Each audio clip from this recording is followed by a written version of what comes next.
Hi hello నమస్తే welcome to election cover report. నేను Pranay.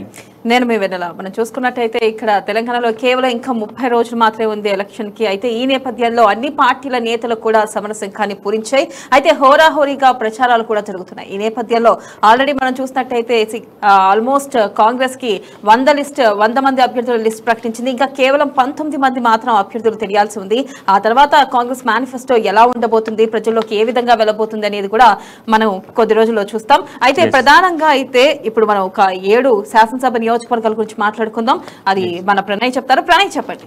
So వెన్నెల, గతంలో మనము ఇప్పటికే హైదరాబాద్కి సంబంధించినటువంటి ఒక పార్లమెంట్ నియోజకవర్గాన్ని చూసాము. ఇప్పుడు మనం ప్రధానంగా చూడబోతున్నటువంటి నియోజకవర్గం సికింద్రాబాద్ పార్లమెంట్ పరిధిలో ఏ నియోజకవర్గాలు ఉన్నాయి, ఈ నియోజకవర్గాలకు సంబంధించిన పూర్తి డీటెయిల్స్ చూడబోతున్నాం. దీంట్లో ప్రధానంగా మనం చూసుకున్నట్లయితే ఈ శాసనసభ నియోజకవర్గాలలో 7 నియోజకవర్గాలకు గాను ప్రధానంగా చూసుకుంటే ముషీరాబాద్, అదేవిధంగా Amberpet, Khairatabad, Jubilee hills, Secunderabad cantonment, Nampally and Secunderabad నియోజకవర్గం. ఈ 7 నియోజకవర్గాలు మనకు సికింద్రాబాద్ పార్లమెంట్ పరిధిలో రాబోతా ఉన్నాయి. ఇక ఇందులో ముందుగా మనం ఒకసారి ముషీరాబాద్కి సంబంధించినటువంటి అసెంబ్లీ నియోజకవర్గానికి సంబంధించిన డీటెయిల్స్ చూసినట్లయితే ఈ నియోజకవర్గం 1952లో ఏర్పడింది. దీంట్లో ప్రధానంగా 12 డివిజన్స్ ఉన్నాయి. దీంట్లో మనం చూసుకున్నట్లయితే మొత్తం 3 సార్లు కూడా వివిధ పార్టీల నుంచి నేతలు అయితే గెలుచుకుంటూ వస్తున్న సిచ్యువేషన్స్ కనబడుతున్నాయి. అయితే 3 టర్మ్ల నుంచి వివిధ పార్టీలు గెలవడం జరుగుతూ ఉంది. లాస్ట్ టైం 2018లో మాత్రం బీఆర్ఎస్ పార్టీ అక్కడ ప్రాతినిధ్యం వహించడం జరిగింది. ఇక 2018కి సంబంధించినటువంటి పూర్తి డీటెయిల్స్ ఒకసారి చూసుకున్నట్లయితే ఇక్కడ మొత్తం ఓటర్ల సంఖ్య మొత్తం 2,75,016 మంది ఓటర్స్ అయితే ప్రధానంగా కనిపిస్తా ఉన్నారు. ఇక్కడ గెలుపొందినటువంటి పార్టీ అధికార బీఆర్ఎస్ పార్టీ. అండ్ దాంతో పాటుగా మెజారిటీ చూసుకున్నప్పటికీ కూడా 36,900 మెజారిటీతో 910 మెజారిటీతో బీఆర్ఎస్ పార్టీ గెలిచిన సిచ్యువేషన్స్ ఉన్నాయి. అలాగే మనం 2018లో ఏ పార్టీ నుంచి ఏ అభ్యర్థులు పోటీ చేస్తారో వారి వివరాలు చూద్దాం. అయితే బీఆర్ఎస్ నుంచి ముఠా గోపాల్ 72,997 ఓట్లు, 50% పోలింగ్ నమోదైంది. ఇక కాంగ్రెస్ చూసుకున్నట్టయితే అనిల్ కుమార్ యాదవ్ 36,087 ఓట్లు, 25% మాత్రం పోలింగ్ నమోదైంది. ఇక బీజేపీ చూసుకున్నట్టయితే డాక్టర్ కె లక్ష్మణ్ 30,813 ఓట్లు, 21% పోలింగ్ నమోదైంది. ఇక 2023లో ఓటర్ల సంఖ్య ఎలా ఉంది ప్రణయ్?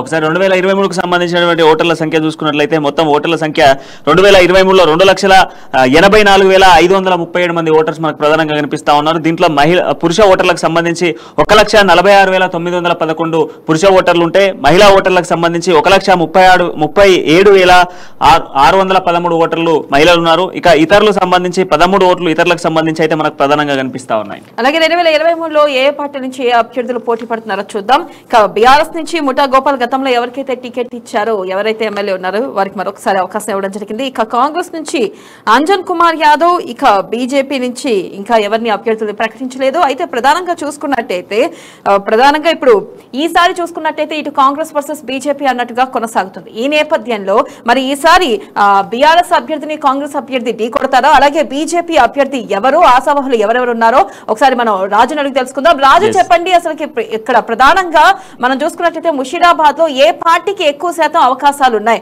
అలాగే గతంలో చూసుకున్నట్టయితే బీఆర్ఎస్ పార్టీ గెలుపొందింది. మరి ఈసారి మనం చూస్తున్నాం రాష్ట్ర వ్యాప్తంగా కాంగ్రెస్ గాలి వీస్తుంది. అయితే ఈ నేపథ్యంలో మరి ఈసారి ముషీరాబాద్ లో కాంగ్రెస్ పార్టీ వచ్చే అవకాశాలు ఉన్నాయా? అసలు ఏ పార్టీ గెలిచే అవకాశాలు కనిపిస్తున్నాయి? అలాగే ప్రధానంగా చూసుకున్నట్టయితే బీజేపీకి అసలుకి ఈసారి ఆశావాహులు ఎవరున్నారో, ఎవరికి టికెట్ ఇచ్చే అవకాశాలు కనిపిస్తున్నాయి రాజు?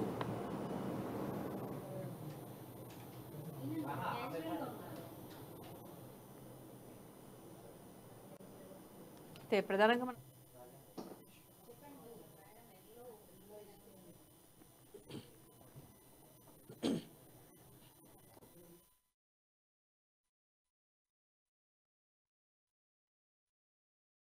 గెలుచుకుంటూ వస్తున్నారు.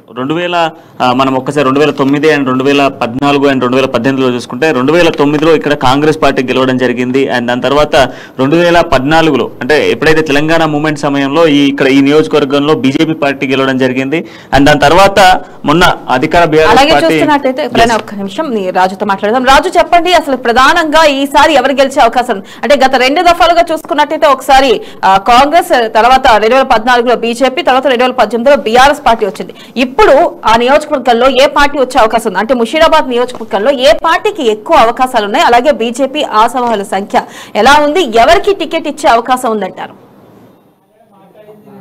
వెనెల ముషీరాబాద్ నియోజకవర్గంలో ఇక్కడ చూసుకున్నట్టయితే అన్ని పార్టీలకు కూడా ఇక్కడ అవకాశం లభించింది గతంలో అని కూడా మనం చెప్పవచ్చు. ముఖ్యంగా గతంలో చూసుకున్నట్టయితే మనము ముఖ్యంగా 2008, 2009లో అప్పుడు కాంగ్రెస్ అభ్యర్థి మనమ్మ ఇక్కడ నుంచి విజయం సాధించడం జరిగింది. అదేవిధంగా 2014లో డాక్టర్ కె లక్ష్మణ్ బీజేపీ నుంచి ఇక్కడ విజయం సాధించడం జరిగింది. 2018లో బీఆర్ఎస్ పార్టీ నుంచి ముఠా గోపాల్ ప్రాతినిధ్యం వహిస్తూ ఉన్నాడు. ఇప్పుడు అతను సిట్టింగ్ ఎమ్మెల్యేగా ఉన్నారు. బీఆర్ఎస్ పార్టీ మళ్ళీ సిట్టింగ్లకే సీట్ ఇవ్వడంతో ఈసారి బీఆర్ఎస్ పార్టీ నుంచి మళ్ళీ ముఠా గోపాలే ఆయనే ఉన్నాడు. సో బీఆర్ఎస్ పార్టీ నుంచి పోటీలో. అదేవిధంగా ఇంకా బీజేపీ పార్టీ ఇక్కడ ఇంకా అభ్యర్థిని ప్రకటించలేదు. అదేవిధంగా కాంగ్రెస్ పార్టీ విషయానికి వచ్చినట్టయితే కాంగ్రెస్ పార్టీ ఇక్కడ అంజన్ కుమార్ యాదవ్కి ఇక్కడ టికెట్ కన్ఫర్మ్ చేయడం జరిగింది. ఈయన మాజీ ఎంపీగా ఉన్నారు. సో హైదరాబాద్లో బీసీ సామాజిక వర్గానికి చెందిన నేత అంజన్ కుమార్ యాదవ్ను కాంగ్రెస్ పార్టీ ఇక్కడ బరిలో దింపింది. అయితే ప్రస్తుతం ఉన్న పరిస్థితుల్లో ముషీరాబాద్లో చాలా వరకు సమస్యలు పరిష్కారం కాలేదని చెప్పి కూడా చాలామంది ఏదైతే అక్కడ కాలనీ వాసుల్లో బస్తీల్లో ముఖ్యంగా వాళ్ళందరూ కూడా చెప్తా ఉన్నారు. అయితే ఈసారి పోటీ మాత్రం రసవత్తరంగా ఉండే అవకాశం కూడా కనిపిస్తూ ఉంది. ముఖ్యంగా ఈసారి ముఠా గోపాల్ ఈసారి గెలుపు అయితే అంత ఈజీగా ఉండదని చెప్పి కూడా సొంత పార్టీ నేతలే చెప్తా ఉన్నారు. ముఖ్యంగా ఏదైతే అభివృద్ధి విషయానికి వచ్చినట్టయితే అదేవిధంగా సంక్షేమ పథకాలు ముఖ్యంగా డబుల్ బెడ్రూమ్ ఇల్లు ఏవైతే ఉన్నాయో అదేవిధంగా బీసీ బంధు లాంటి పథకాలు చాలామంది లబ్ధిదారులకు అందలేదు అని చెప్పి ఏదైతే సిట్టింగ్ ఎమ్మెల్యేపై ఆరోపణలు ఉన్నాయో వీటన్నిటి నేపథ్యంలో ఈసారి సిట్టింగ్ ఎమ్మెల్యేకి అయితే గెలుపు కష్టమే అని చెప్పవచ్చు. అయితే ముఖ్యంగా ఈసారి మనం చూసుకున్నట్టయితే ముఖ్యంగా బీజేపీ పార్టీ నుంచి ఇప్పటికే బీఆర్ఎస్ పార్టీ కాంగ్రెస్ పార్టీ అభ్యర్థులను ప్రకటించాయి. బీజేపీ పార్టీ నుంచి 5 పేర్లు ప్రస్తుతం అయితే వినిపిస్తూ ఉన్నాయి. టికెట్ రేసులో 5 ఉన్నారు. ముఖ్యంగా ఇందులో చూసుకున్నట్టయితే దత్తాత్రేయ కూతురు బండారు విజయలక్ష్మి కూడా ఈ టికెట్ రేసులో ఉన్నారు బీజేపీ పార్టీ నుంచి. ముఖ్యంగా అదేవిధంగా సికింద్రాబాద్ జిల్లా ప్రధాన కార్యదర్శి సికే శంకర్ కూడా బీజేపీ పార్టీ టికెట్ ఆశిస్తూ ఉన్నారు. ఓబీసీ మోర్చా జాతీయ కార్యవర్గ సభ్యులు పూస రాజు కూడా బీజేపీ పార్టీ టికెట్ కూడా ఆశిస్తూ ఉన్నారు. అదేవిధంగా బీజేవైఎం మాజీ రాష్ట్ర అధ్యక్షులు భరత్ గౌడ్ కూడా ఆశిస్తూ ఉన్నారు. అదేవిధంగా మహంకాళి డిస్టిక్ సలంద్రి శ్రీనివాస్ యాదవ్ కూడా అంటే ముఖ్యంగా ఈ ఐదుగురు కూడా బీజేపీ పార్టీ టికెట్ ఆశిస్తూ ఉన్నారు. బీజేపీలో ప్రస్తుతం అయితే టికెట్లు అయితే కొన్ని అంటే ఒక్కొక్క వర్గం ఒక్కొక్క అభ్యర్థికి కావాలని చెప్పి కూడా బీజేపీలో ఉన్నటువంటి వర్గం డిమాండ్ చేస్తూ ఉందని చెప్పి కూడా మనకు వార్తలు వస్తున్నాయి. ఈ నేపథ్యంలోనే టికెట్ బీజేపీది ఎవరికి కేటాయిస్తారని చెప్పి అదొక చర్చనీయాంశంగా మారింది. మొత్తానికి మరో 1-2 రోజుల్లో బీజేపీ పార్టీ కూడా ఇక్కడ అభ్యర్థిని ప్రకటించే అవకాశం కూడా కనిపిస్తోంది. కానీ మొత్తానికి ముషీరాబాద్ నియోజకవర్గం చూసుకున్నట్టయితే ఈసారి మాత్రం సిట్టింగ్ ఎమ్మెల్యేకు అక్కడ గెలుపు అయితే అంత నల్లేరు మీద నడక కాదు అని చెప్పవచ్చు. ముఖ్యంగా పోటీ అయితే ప్రధానంగా ఇటు కాంగ్రెస్ పార్టీ ఇటు బీఆర్ఎస్ పార్టీ మధ్యలో ప్రధానంగా ఉంటుంది. మరోవైపు బీజేపీకి కూడా అక్కడ కార్యకర్తల బలం కూడా క్యాడర్ కూడా బాగానే ఉంది. ఈ నేపథ్యంలోనే త్రిముఖ పోరు ఉంటుందా లేదంటే ద్విముఖ పోరు ఉంటుందా అనేది మాత్రము సో మనం ఎన్నికల వరకు వేచి చూడాల్సిందే వెన్నెల. రైట్ రాజు, ఒకసారి మనం అంబర్పేట నియోజకవర్గానికి వెళ్దాం. సో అంబర్పేట నియోజకవర్గానికి సంబంధించి ఒకసారి డీటెయిల్స్ చూద్దాం. వెనల ఈ నియోజకవర్గం 2009లో ఏర్పడింది. దీంట్లో 9 డివిజన్స్ ఉంటాయి. దీంట్లో ప్రధానంగా మనం చూసుకుంటే 2009, 2014లో కూడా ఇక్కడ కిషన్ రెడ్డి ప్రాతినిధ్యం వహించడం జరిగింది. బీజేపీ పార్టీ అధికారంలోకి రావడం జరిగింది. ఇక 2018లో బీఆర్ఎస్ పార్టీ ఇక్కడ గెలుపొందడం జరిగింది. ఒకసారి మనం 2018కి సంబంధించిన ఫుల్ డీటెయిల్స్ చూసినట్లయితే ఇక్కడ మొత్తం ఓటర్ల సంఖ్య 2,64,969 మంది ఓటర్స్ ఉన్నారు. ఇక్కడ అధికార బీఆర్ఎస్ పార్టీ గెలుపొందడం జరిగింది. మెజార్టీ కూడా చూసుకున్నప్పటికీ 17,734 ఓట్ల మెజారిటీతో బీఆర్ఎస్ పార్టీ గెలుపొందడం జరిగింది. ఇక 2018లో ఏ పార్టీ నుంచి ఏ అభ్యర్థులు పోటీ చేశారో వివరాలు చూద్దాం. ఇక బీఆర్ఎస్ నుంచి చూసుకున్నట్టయితే కాలేరు మహేష్ 61,854 ఓట్లు 45.18% పోలింగ్ నమోదైంది. అలాగే ఇటు బీజేపీ నుంచి చూసుకున్నట్టయితే జి కిషన్ రెడ్డి 44,120 ఓట్లు 32.23% పోలింగ్ నమోదైంది. ఇక 2023లో అభ్యర్థుల వివరాలు ఎలా ఉన్నాయి, అలాగే ఓటర్ల సంఖ్య ఎలా ఉందో ఒకసారి ప్రణయ్ అడుగుతాం. ప్రణయ్. ఎస్ వెన్లా, ఒకసారి 2023కు సంబంధించిన మొత్తం ఓటర్ల సంఖ్య మనం చూసుకున్నట్లయితే ఇక్కడ మొత్తం ఓటర్ల సంఖ్య 2,51,819 ఓట్లు ఇక్కడ ప్రధానంగా మనకు కనిపిస్తా ఉన్నాయి. ఇందులో పురుష ఓటర్లకు సంబంధించి 1,28,650 ఓట్లు పురుషులకు సంబంధించి ఉంటే మహిళా ఓటర్లకు సంబంధించి 1,23,161 ఓటర్లు మహిళలు ఉన్నారు. అండ్ ఇతరులకు సంబంధించినటువంటి ఓట్లు 8 ఉన్నాయి ఇక్కడ. అలాగే 2023లో ఏ పార్టీ నుంచి ఏ అభ్యర్థులు పోటీ పడుతున్నారో చూద్దాం. ఇక బీఆర్ఎస్ నుంచి కాలేరు మహేష్ అయితే వెంకటేష్ గతంలో ఎవరికైతే అవకాశం ఇచ్చారో మరొకసారి ఆయనకి అవకాశం ఇవ్వడం జరిగింది. కాలేరు వెంకటేష్. ఇక కాంగ్రెస్ నుంచి రోహిన్ రెడ్డి, ఇక బీజేపీ నుంచి ఇంకా అభ్యర్థిని ప్రకటించిన నేపథ్యంలో అయితే ఆ నియోజకవర్గం నుంచి ఎవరు పోటీ చేస్తారనేది తెలియాల్సి ఉంది. ఎస్, ఈ నియోజకవర్గం అనేది కొంత బలమైనటువంటి నేతలు బడా నేతలే ఇక్కడ నియోజకవర్గంలో పోటీ చేసేటువంటి అవకాశాలు ఉంటాయి. ఎందుకంటే గతంలో చూసుకున్నప్పటికీ విహెచ్ అక్కడి నుంచే ఉన్నారు. అండ్ దాంతో పాటుగా జి కిషన్ రెడ్డి ప్రస్తుతం బీజేపీ రాష్ట్ర అధ్యక్షుడిగా ఉన్నటువంటి కిషన్ రెడ్డి కూడా అక్కడి నుంచి 2 సార్లు ప్రాతినిధ్యం వహించడం జరిగింది. అంతేకాకుండా ఆయన సొంత నియోజకవర్గం అయినప్పటికీ మరి ఈసారి కూడా పెద్ద ఎత్తున కూడా ఆ పార్టీ నుంచి ఎవరుంటారు, బలమైన నేతలే ఉంటారు ఆయన నియోజకవర్గం నుంచి అనేది పెద్ద టాక్ నడుస్తుంది. అండ్ ఇంకొకటి ఏంటి అంటే ఆ నియోజకవర్గం నుంచి అన్ని పార్టీలకు సంబంధించిన అభ్యర్థులు అంబర్పేట నియోజకవర్గం నుంచి పోటీ చేసేటువంటి అవకాశాలు అయితే పెద్ద ఎత్తున ఉంటాయి. ఒకసారి రాజు అడిగి తెలుసుకుందాం. రాజు, ఇప్పుడున్నటువంటి సిచ్యువేషన్స్ లో బడా నేతలంతా కూడా అంబర్పేట నియోజకవర్గంపై ఫోకస్ చేస్తా ఉన్నారు. ఇటు కాంగ్రెస్ బీఆర్ఎస్ తో పాటుగా బీజేపీ పార్టీలో కూడా కీలకమైన స్టేట్ లీడరే అక్కడ నుంచి పోటీ చేయబోతా ఉన్నాడు. ఇండిపెండెంట్ అభ్యర్థులు ఉన్నారు. అండ్ దాంతో పాటుగా బీఎస్పీ ఆప్ అట్లాంటి అన్ని పార్టీస్ కూడా అక్కడ నుంచి పోటీ చేసేందుకు ఆసక్తిగా చూపిస్తా ఉన్నాయి. సో ఈ నేపథ్యంలో ఏ పార్టీ గెలుపు దిశగా ముందుకు వెళ్ళబోతా ఉంటుంది, ప్రజల తీర్పు ఏ విధంగా ఉండబోతుంది, ప్రజా సమస్యలు అనేకంగా ఉన్నటువంటి ఏకైక నియోజకవర్గం హైదరాబాద్ లో ఏది అని అంటే అంబర్పేట అని కూడా చెప్పుకోవచ్చు. అట్లాంటి నేపథ్యంలో ప్రజలు ఎవరికి పట్టం కట్టేటువంటి అవకాశాలు కనబడుతున్నాయి? ప్రణయ్, ముఖ్యంగా అంబర్పేట నియోజకవర్గానికి వచ్చినట్టయితే ఇక్కడ అన్ని పార్టీలు కూడా పోటీలో ఉండే అవకాశం కూడా కనిపిస్తూ ఉంది. ఇక్కడ మనం చూసుకున్నట్టయితే అన్ని పార్టీలను కూడా ఇక్కడ ప్రజలు ఒక్కొక్కసారి ఆదరిస్తూ ఉన్నారు. ముఖ్యంగా ఇప్పుడు ప్రస్తుతం ఉన్నటువంటి బీజేపీలో ఉన్నటువంటి ఎంపీగా ఉన్నారో బీజేపీ రాష్ట్ర అధ్యక్షుడు కిషన్ రెడ్డి అక్కడ గతంలో 2 సార్లు గెలుపొందడం జరిగింది అంబర్పేట నుంచి. అదేవిధంగా అక్కడ అంబర్పేటలో ప్రస్తుతము 2018లో బీఆర్ఎస్ పార్టీ విజయం సాధించడం జరిగింది. అక్కడ కాలేరు వెంకటేష్ ప్రజెంట్ సిట్టింగ్ ఎమ్మెల్యేగా ఉన్నారు. బీఆర్ఎస్ పార్టీ నుంచి ఇప్పుడు మళ్ళీ అతనికే టికెట్ కేటాయించడం జరిగింది. ఇక కాంగ్రెస్ నుంచి రోహిన్ రెడ్డికి టికెట్ పార్టీ అవకాశం కూడా కల్పించడం జరిగింది. రోహిన్ రెడ్డి ఖైరతాబాద్ నియోజకవర్గాన్ని ఆయన కోరుకోవడం జరిగింది. అధిష్టానాన్ని కూడా అయితే ఆయన అప్లికేషన్ పెట్టుకోవడం జరిగింది. కానీ అధిష్టానం అనూహ్యంగా ఆయనను అంబర్పేటకు షిఫ్ట్ చేయడం జరిగింది.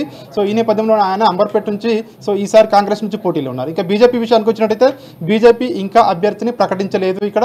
ఇక్కడ కూడా బీజేపీ పార్టీలో చాలా మంది కూడా ఇక్కడ పోటీలో ఉన్నట్టుగా కూడా మనకు తెలుస్తూ ఉంది. టికెట్ రేస్లో ఉన్నట్టుగా కూడా తెలుస్తూ ఉంది. ముఖ్యంగా ఇక్కడ మనం ఒకసారి చూసుకున్నట్టయితే ఇక్కడ టికెట్ రేస్లో గౌతమ్ రావు, కృష్ణ యాదవ్, అదేవిధంగా ప్రకాష్ రెడ్డి వీళ్ళు ప్రధానంగా ఈ ముగ్గురు టికెట్ కోసం పోటీ పడుతున్నట్టుగా కూడా మనకు సమాచారం అంతా ఉంది. ముఖ్యంగా అంబర్పేట విషయానికి వచ్చినట్టయితే అంబర్పేటలో ట్రాఫిక్ సమస్యతో పాటు ముఖ్యంగా వర్షాలు వచ్చినప్పుడు వరదల సమస్య ఏదైతే ఉందో ముంపు ప్రాంతాలు ముఖ్యంగా వరదలు కాలనీలలోకి ఇళ్లలోకి నీళ్ళు వస్తున్నాయనే ప్రధానమైన సమస్య ఉంది. సో ఇవన్నిటిని సిట్టింగ్ ఎమ్మెల్యే కొంతవరకు పనిచేస్తారని చెప్తా ఉన్నారు. కానీ చాలా వరకు ఇక్కడ ప్రజల అంటే ఈ సమస్యలను పట్టించుకోలేదు అని చెప్పి ఏదైతే అపవాదు ఉందో సో మరి ఈసారి ఎన్నికల్లో ఏ విధంగా ఉంటుంది, అదేవిధంగా సంక్షేమ పథకాలు డబుల్ బెడ్రూమ్ లాంటి ఇళ్ళ విషయానికి వస్తే చాలామంది కూడా కొంచెం నిరుత్సాహంతో ఉన్నారు. నియోజకవర్గంలో ఎవరికి చాలామందికి అందలేదని చెప్పి చెప్తా ఉన్నారు.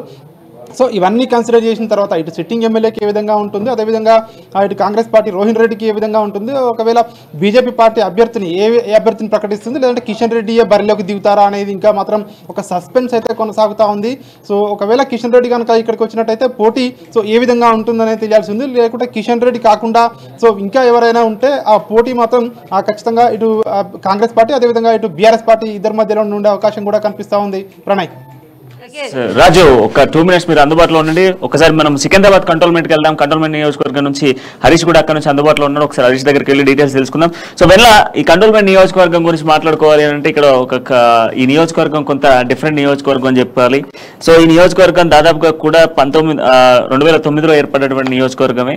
సో దీంట్లో కూడా 8 డివిజన్స్ ఉన్నాయి. అండ్ దాంతో పాటుగా ఇక్కడ పి శంకర్రావు పిసిసి అంటే కాంగ్రెస్ పార్టీ నుంచి 2009లో గెలుపొందడం జరిగింది. ఆ తర్వాత 2014, 2018లో కూడా ఇక్కడ నుంచి జి సాయన్న గెలుపొందడం జరిగింది. ఆ తర్వాత 2018కి సంబంధించినటువంటి ఒకసారి డీటెయిల్స్ చూద్దాం. సో కంటోన్మెంట్ నియోజకవర్గానికి సంబంధించి ఒకసారి మనం డీటెయిల్స్ చూసినట్లయితే 2018లో ఇక్కడ మొత్తం ఓటర్ల సంఖ్య ఒకసారి చూసుకున్నట్లయితే 2,31,4 ఓటర్స్ మనకు ప్రధానంగా కనిపిస్తా ఉన్నారు. అండ్ 2018లో ఇక్కడ గెలుపొందినటువంటి పార్టీ అధికార బీఆర్ఎస్ పార్టీ ఇక్కడ గెలుపొందడం జరిగింది. అండ్ దాంతో పాటుగా మనం మెజారిటీ చూసుకున్నప్పటికీ కూడా 37,563 ఓట్ల మెజారిటీతో బీఆర్ఎస్ పార్టీ గెలుపొందడం జరిగింది. అలాగే ప్రధానంగా చూసుకున్నట్లయితే గతంలో ఏ పార్టీ నుంచి ఏ అభ్యర్థులు పోటీ చేశారు 2018లో చూద్దాం. ఇక బీఆర్ఎస్ నుంచి జి సాయన్న 65,797 ఓట్లు, 56% పోలింగ్ నమోదైంది.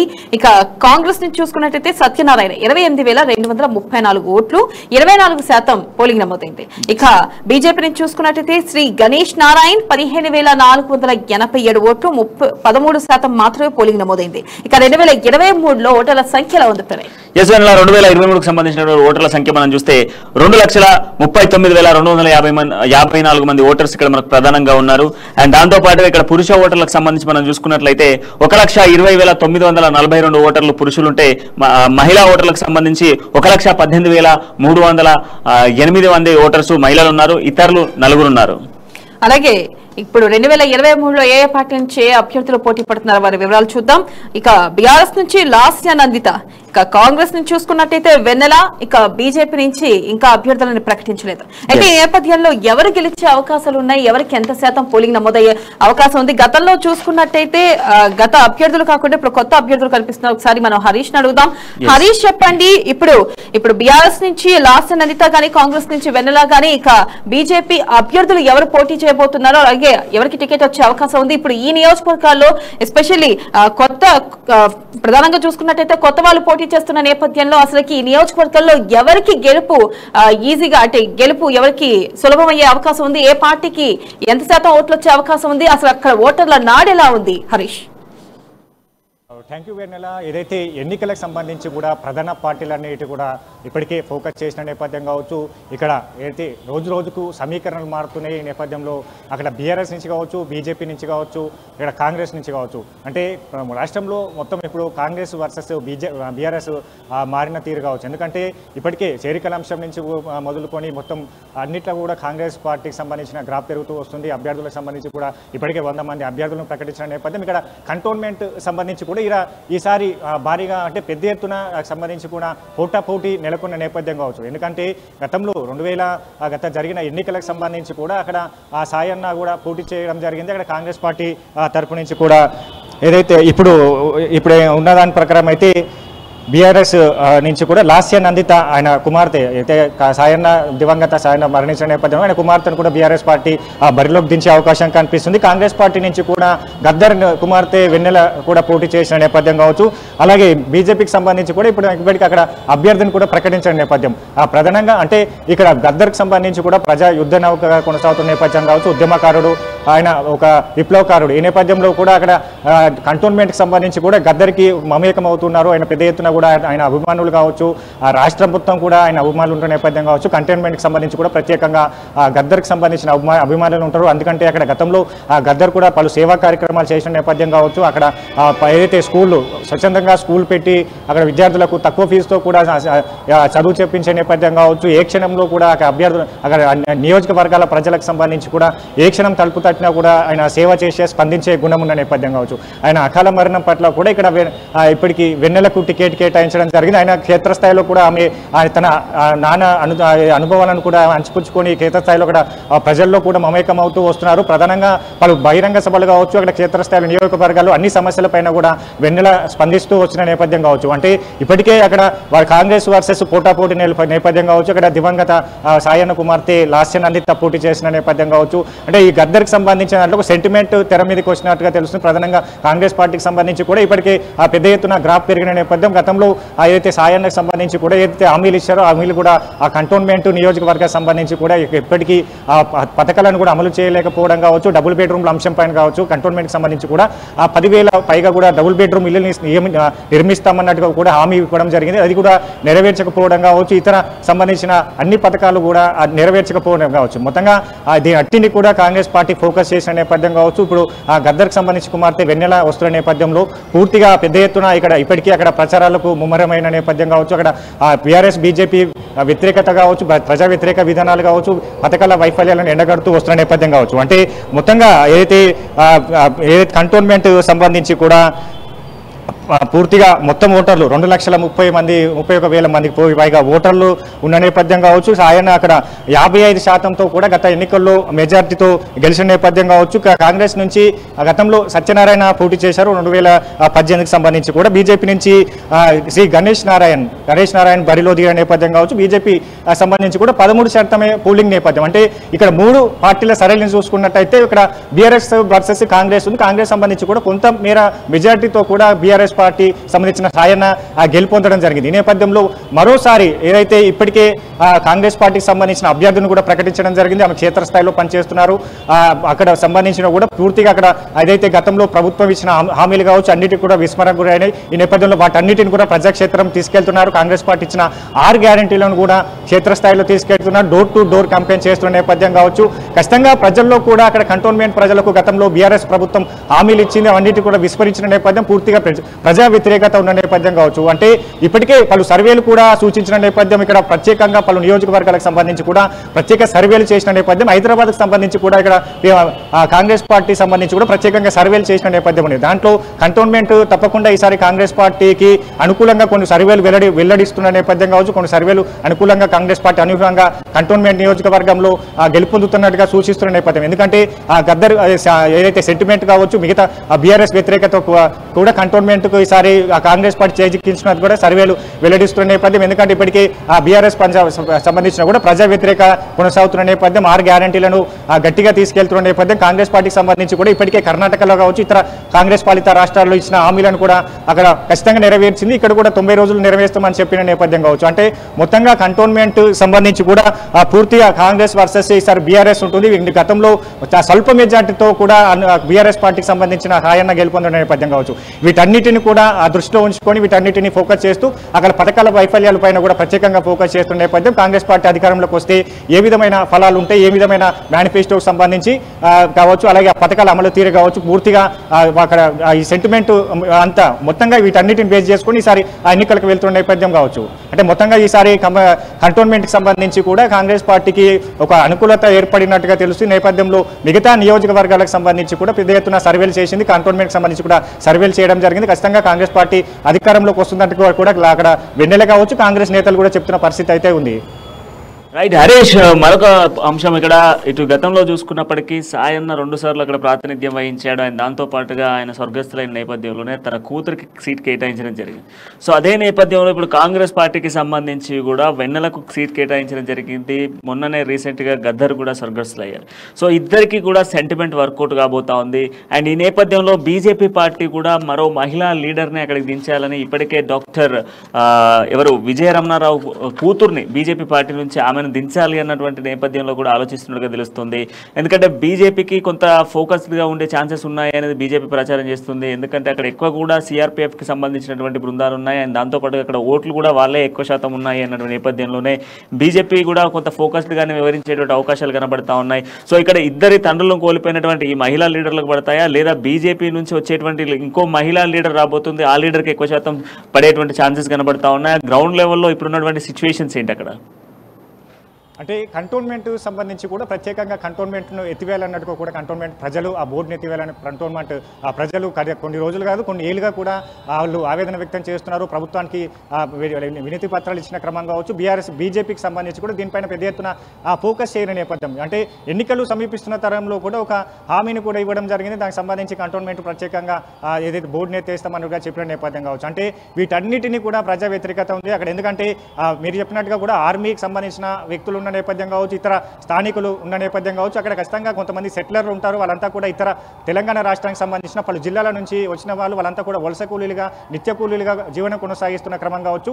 అంటే వీటన్నిటినీ వాళ్ళు ఇప్పటికే ఆ బీఆర్ఎస్ ప్రభుత్వం అక్కడ గత ఎన్నికలకు సంబంధించిన హామీలు ఏవైతే ఉన్నాయో, మీకు ఆ డబుల్ బెడ్రూమ్ విషయం కావచ్చు, అక్కడ కంటోన్మెంట్కి సంబంధించి కూడా ప్రత్యేకంగా ఏదైతే ఒక పాఠశాలను ఏర్పాటు చేస్తాం, మల్టీ స్పెషాలిటీ హాస్పిటల్ను ఏర్పాటు చేస్తామన్నట్టుగా కూడా గతంలో హామీలు ఇవ్వడం జరిగింది. ప్రతి ఇంటికి నల్ల కలెక్షన్ అనేది కూడా హామీ ఇవ్వడం జరిగింది. ఇప్పటికీ కూడా కొంతమందికి అక్కడ మిషన్ భగీరథకు సంబంధించి కూడా ఆ నీళ్లు రాకపోవడం కావచ్చు, ఇక్కడ దళిత బంధు కూడా అక్కడ వర్తించకపోవడం కావచ్చు, మిగతా సంబంధించిన కూడా పూర్తిగా పెద్ద ఎత్తున కంటోన్మెంట్లో కూడా ఇప్పటికీ ఓటర్లు నమోదు కాని ఓటర్లు కూడా చాలా వరకు ఉన్నారు. వాటన్నిటిని కూడా కాంగ్రెస్ పార్టీ దృష్టిలోకి తీసుకొచ్చింది.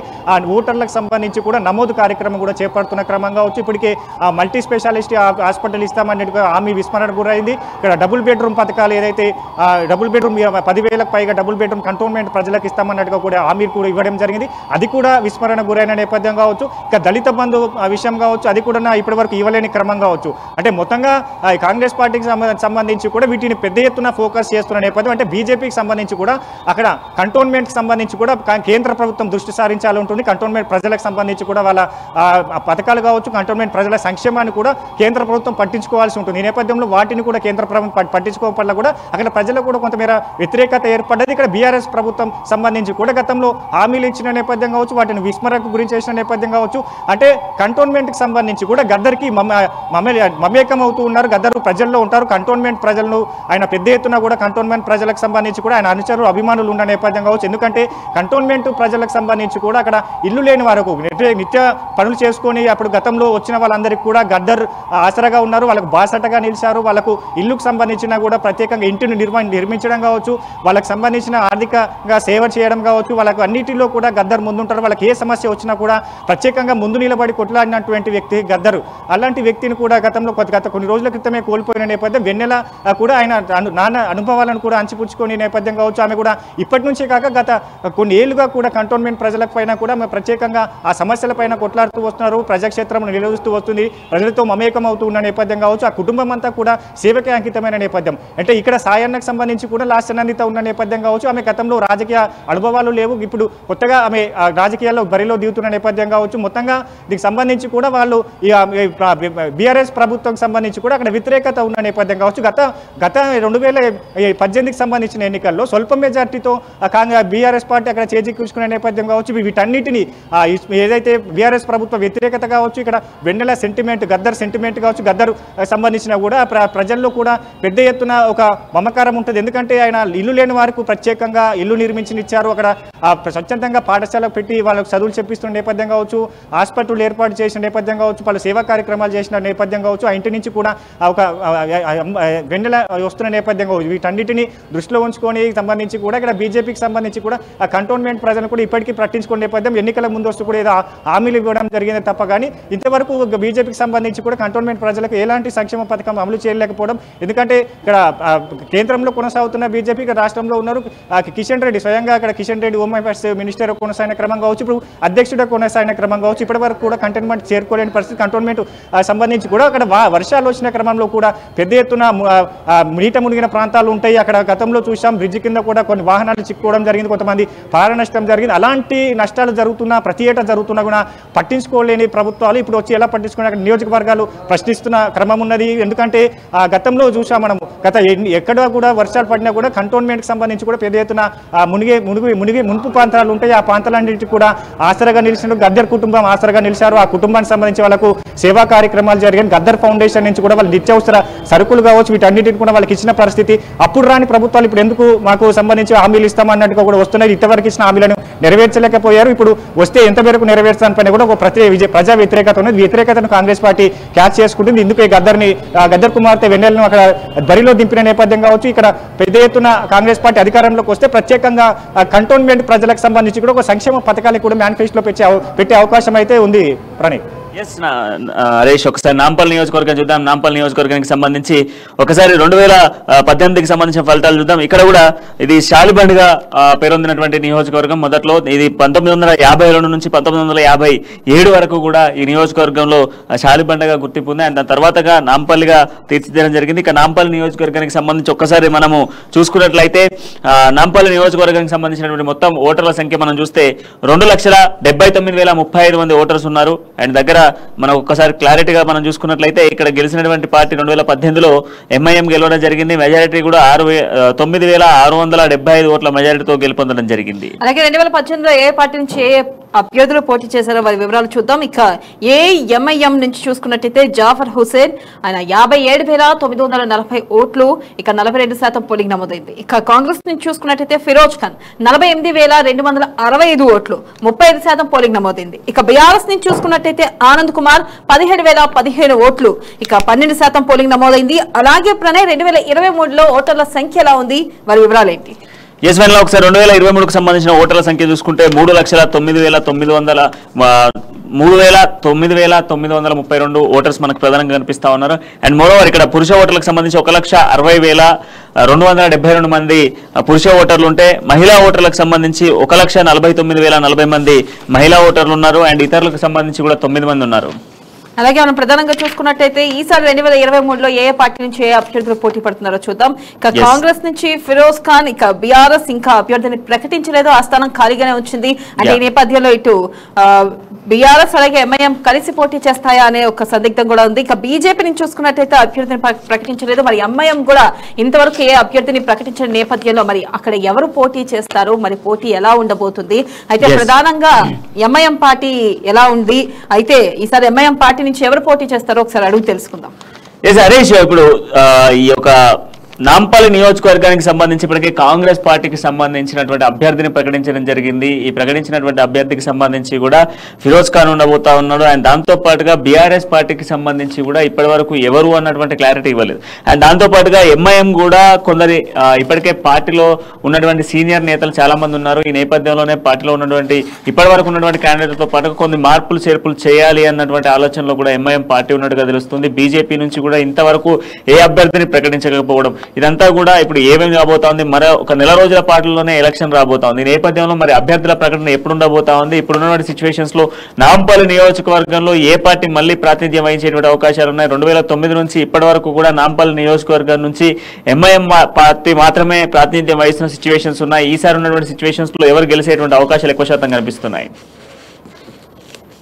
Thank you Pranay. అయితే నాంపల్లి సంబంధించి గతంలో ఎంఐఎం గెలిచిన నేపథ్యం, గత ఎన్నికల్లో కూడా ఎంఐఎం గెలిచిన నేపథ్యం కావచ్చు. ఇప్పుడు కాంగ్రెస్ పార్టీకి సంబంధించి కూడా ఇక్కడ ఫిరోజ్ ఖాన్ బరిలో దింపుతున్న నేపథ్యం, బీజేపీకి సంబంధించి కూడా అభ్యర్థిని ప్రకటించిన నేపథ్యం కావచ్చు, బీఆర్ఎస్ సంబంధించి కూడా అభ్యర్థిని ప్రకటించిన నేపథ్యం కావచ్చు. ఎంఐఎం సంబంధించి కూడా జాఫర్ హుస్సేన్ గతంలో గెలుపొందారు. ఆయన జాఫర్ హుస్సేన్ కూడా బరిలో దింపేందుకు సూచనలు జరిపినా కూడా అతను మార్చేందుకు కూడా ఎంఐఎం పార్టీ కసరత్తు చేస్తున్నట్టుగా తెలుస్తుంది. ప్రధానంగా జాఫర్ హుస్సేన్కు బదులుగా కూడా ఇతర నేతను కూడా ఇక్కడ సర్దుబాటు చేసేందుకు కూడా ఎంఐఎం కసరత్తు చేస్తుంది. ఇక్కడ బీఆర్ఎస్కి సంబంధించి కూడా ఇక్కడ ఎంఐఎం నాంపల్లికి సంబంధించి కూడా బీఆర్ఎస్ అభ్యర్థిని బరిలో దింపనున్నట్టుగా తెలుస్తుంది. నేపథ్యంలో ఆ పొత్తు అంశం పైన, ఎందుకంటే ఇప్పటికే ఎంఐఎం బీఆర్ఎస్ సంబంధించి కూడా పొత్తు కొనసాగుతున్న నేపథ్యం కావచ్చు. హైదరాబాద్ సంబంధించి కూడా కొన్ని సెగ్మెంట్లలో బీఆర్ఎస్ ప్రభుత్వానికి ఎంఐఎంకి ధీటుగా కూడా బీఆర్ఎస్ ప్రభుత్వం ఆ బరిలో అభ్యర్థిని నిలబెట్టకపోవడం కావచ్చు. ఇక్కడ నాంపల్లికి సంబంధించి కూడా బీఆర్ఎస్ అభ్యర్థిని కూడా నిలబెట్టే అవకాశాలు కనిపిస్తలేవు. ఎందుకంటే ఎంఐఎం సపోర్ట్గా నిలుస్తుంది.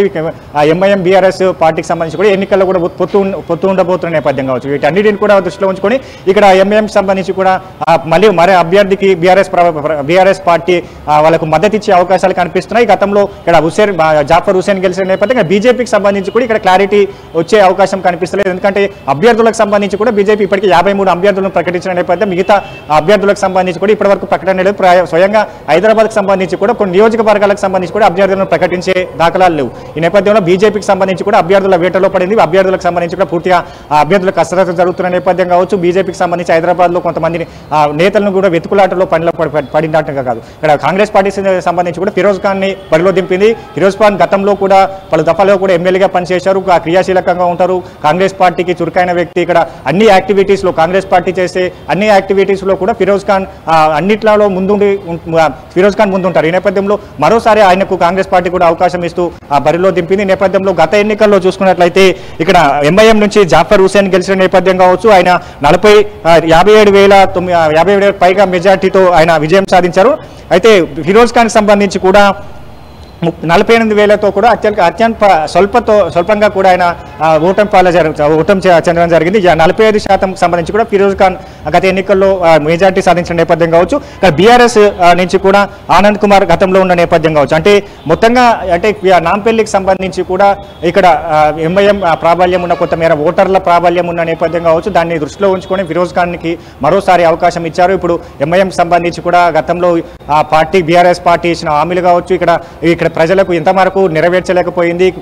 ప్రత్యేకంగా మైనార్టీలు ఎక్కువ ఉన్న ప్రాంతం కావచ్చు. మైనార్టీలకు సంబంధించి కూడా ఏ సంక్షేమ పథకాలు ఇక్కడ అమలు చేయలేదు. ఇవ్వలేకపోయారు. షాదీ ముబారక్ సంబంధించి కూడా పెద్ద ఎత్తున పెండింగ్లో ఉన్నాయని కూడా ఇక్కడ నియోజకవర్గ ప్రజలు చెప్తున్న పరిస్థితులు ఉన్నాయి. ఏదైతే 1,16,000 ఇచ్చే దానిపైన కూడా ఇప్పటి వరకు కూడా అది ఇవ్వలేకపోయాడు. మిగతా అన్ని పథకాలు మైనార్టీలకు సంబంధించి అన్ని పథకాలు కావచ్చు, ప్రత్యేకంగా ఇక్కడ నాంపల్లికి సంబంధించి కూడా మైనార్టీలకు చాలా మంది ఇల్లు లేని వారి మైనార్టీలు ఉన్న నేపథ్యం కావచ్చు, వారికి డబుల్ బెడ్రూమ్ ఇస్తామన్నట్టుగా కూడా గతంలో హామీలు ఇవ్వడం జరిగింది. ఎంఐఎం సంబంధించిన అభ్యర్థులు ఏదైతే పార్టీ ప్రెసిడెంట్ అక్బరుద్దీన్ కావచ్చు, ఓవైసీ హామీలు ఇవ్వడం జరిగింది. ఇక్కడ బీఆర్ఎస్ సంబంధించి కూడా హామీలు ఇవ్వడం జరిగింది. వాటి అన్నింటినీ కూడా విస్మరణకు గురైన నేపథ్యం కావచ్చు. మొత్తంగా ఇక్కడ ఏదైతే నాంపల్లికి సంబంధించి కూడా పెద్ద ఎత్తున ప్రజానికం ఉంటారు, అంతా ఏదైతే చిన్న చిన్న చిరు వ్యాపారాలు చేసుకునే వాళ్ళు ఉంటారు, వాటి అన్నిటికి సంబంధించి కూడా గతంలో ఈ ఎమ్మెల్యే వాళ్ళకు ఆర్థిక సాయం ఇస్తాం, ఏదైతే వ్యాపారాలు చేసుకున్న వారికి కూడా చేయూతనిస్తా అందిస్తామన్నట్టుగా చెప్పిన నేపథ్యం కావచ్చు, వాటిని ఇప్పటి వరకు కూడా నెరవేర్చలేని నేపథ్యం కావచ్చు. మిగతా ఏదైతే ఫిరోజ్ ఖాన్ సంబంధించి కూడా క్షేత్రస్థాయిలో తిరుగుతారు, ఆయన నియోజకవర్గానికి సంబంధించి కూడా ఇప్పటి వరకు 2 పర్యాలుగా కూడా అధికారంలో లేకపోయినా కూడా ప్రజలకు సేవ చేస్తూ వస్తున్నారు, ప్రజాక్షేత్రంలో ఉంటున్నారు. నిత్యం ఎన్నికల ఫలితాలు వివరాలు చూద్దాం. మొత్తం ఓటర్ల సంఖ్య ఎలా ఉందో చెప్పండి ప్రణయ్. ఎస్, ఒకసారి సికింద్రాబాద్ నియోజకవర్గానికి సంబంధించి మనం చూద్దాం. సికింద్రాబాద్ నియోజకవర్గానికి సంబంధించి మనం ఒకసారి చూసుకున్నట్లయితే ఇక్కడ 11 డివిజన్స్ ఉన్నాయి. దాదాపు కూడా 1952 నుంచి కూడా ఈ నియోజకవర్గం ఏర్పడి 1952లో ఏర్పడింది. అండ్ దీనికి సంబంధించి మనం చూసుకుంటే 1994, 99 వరకు కూడా తలసాని శ్రీనివాస్ యాదవ్ 2 సార్లు టీడీపీ పార్టీ నుంచి గెలవడం జరిగింది. అండ్ దాని తర్వాత 2004, 2008లో కూడా 2004లో పద్మారావు టీఆర్ఎస్ పార్టీ నుంచి గెలవడం జరిగింది. 2008లో మనం చూసుకుంటే తలసాని శ్రీనివాస్ యాదవ్ మళ్ళీ టీడీపీ పార్టీ నుంచి గెలవడం జరిగింది. 2009లో మనం ఒకసారి చూసుకున్నట్లయితే జయసుధ కాంగ్రెస్ పార్టీ నుంచి గెలవడం జరిగింది. ఇక 2014, 18లో పద్మారావు టీఆర్ఎస్ పార్టీ నుంచి గెలుపొందడం జరిగింది. ఒకసారి మనం 2018కి సంబంధించినటువంటి సికింద్రాబాద్ మొత్తం ఓటర్ల సంఖ్య చూసుకున్నట్లయితే 2,39,601 ఓటర్లు మనకి ఇక్కడ ప్రధానంగా కనబడతా ఉన్నారు. ఇక్కడ గెలుపొందినటువంటి పార్టీ అధికార బీఆర్ఎస్ పార్టీ గెలుపొందడం జరిగింది. మెజార్టీ చూసుకున్నప్పటికీ కూడా 45,470 ఓట్ల మెజార్టీతో బీఆర్ఎస్ పార్టీ గెలుపొందడం జరిగింది. అలాగే 2018లో ఏ పార్టీ నుంచి ఏ అభ్యర్థులు పోటీ చేస్తారో వివరాలు చూద్దాం. బీఆర్ఎస్ నుంచి టి పద్మారావు 79,309 ఓట్లు, 60.18% పోలింగ్ నమోదైంది. ఇక కాంగ్రెస్ నుంచి కాసాని జ్ఞానేశ్వర్ ముదిరాజ్ 33,839 ఓట్లు, 25.68% పోలింగ్ నమోదైంది. ఇక బీజేపీ నుంచి బండపల్లి సతీష్ 11,781 ఓట్లు, 8.94% పోలింగ్ నమోదైంది. ఇక 2023లో ఓటర్ల సంఖ్యలో ఉంది. ఒకసారి 2023కు సంబంధించిన ఓటర్ల సంఖ్య చూద్దాం. మొత్తం ఇక్కడ ఓటర్ల సంఖ్య ఒకసారి చూసుకున్నట్లయితే 2,46,893 మంది ఓటర్స్ మొత్తం కనబడతా ఉన్నారు. ఇందులో పురుష ఓటర్లకు సంబంధించి 1,24,599 మంది పురుష ఓటర్లు ఉంటే, మహిళా ఓటర్లకు సంబంధించి 1,22,275 మంది మహిళా ఓటర్స్ ఉన్నారు. ఇతరులకు సంబంధించి 19 మంది కనిపిస్తా ఉన్నారు. ఇక 2023లో ఏ పార్టీ నుంచి ఏ అభ్యర్థులు తలపడుతున్నారో చూద్దాం. ప్రధానంగా చూసుకున్నట్లయితే బీఆర్ఎస్ నుంచి టి పద్మారావు గతంలో ఎవరికైతే అవకాశం ఇచ్చారో వారికి, ఇక కాంగ్రెస్ బీజేపీ మనం చూడొచ్చు.